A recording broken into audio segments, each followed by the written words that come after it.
After Hours with Amy Lawrence. All right, 5:27 here on the East Coast. Rich Herrera here, After Hours with Amy Lawrence. Kevin Wall hopping in on the board right now. A little technical difficulties, I guess we can say. But, hey, the show must go on. As we've been talking about for the past hour about Arch Manning and his commitment to the University of Texas in Austin. And we've been teasing on the show, where would you go right now if given the opportunity, given a full ride scholarship to anywhere? You think of Georgia, you think of LSU, you think of big schools with Lincoln Riley and USC. You think of the old stomping grounds in the Manning family at Ole Miss with Eli Manning and Archie, and Peyton with Tennessee. Where would you go? And do you really blame Arch Manning to try something different, build his own legacy? It's happening as he made that verbal commitment to the University of Texas in Austin. Now, we got to see what's going to happen. You know, verbal commitment, got to play senior year. But I like it so far. I do like it. But to the phones we go. Big Mike, Texas. What do you got to say about Arch? I'm going to tell you guys, sports radio is a truck driver's best friend. I appreciate you guys out here. I'm glad that we can entertain you. I tell you what, Texas is the best place to come for any quarterback.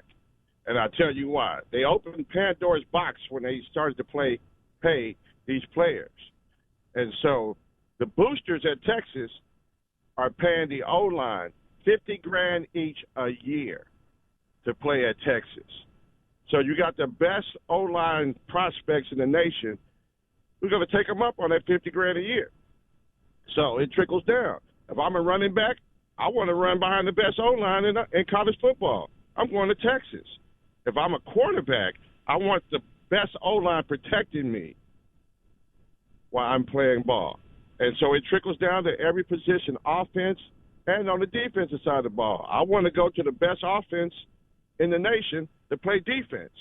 No, absolutely. And Mike, when it comes to this, when you look about the big colleges in the market when you think of Alabama, you think of Ohio State, these quarterbacks don't really make it in the NFL. I mean, you think of Brady Quinn in Notre Dame. You think of Dwayne Haskins in Ohio State. And of course, his life was taken too young and too short. But, like, even when he was in the NFL, he didn't have that NFL pro type of player. So when you think of these colleges, and Texas could be one of them, again, there's a lot of question marks. The most important thing is building your legacy, especially when you have a high name as a Manning quarterback in the new generation. You want to build your own path. New school, you got something brewing, and you want to make sure that you become the best successful quarterback that you can be.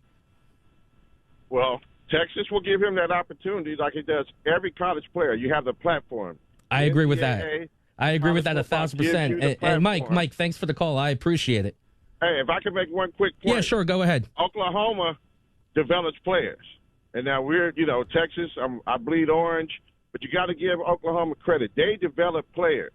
But Lincoln Riley left because he didn't want any part of the SEC. And so the other caller made a good point. Oklahoma develops their players. Texas have not put that system in place yet. Well, time will tell. You know, it's a new era in Austin football. And Mike, I thank you for the call. It's a new era.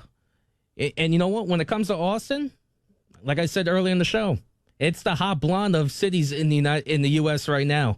Why not live in Austin for 3 to 4 years, develop as a quarterback, and build your own legacy?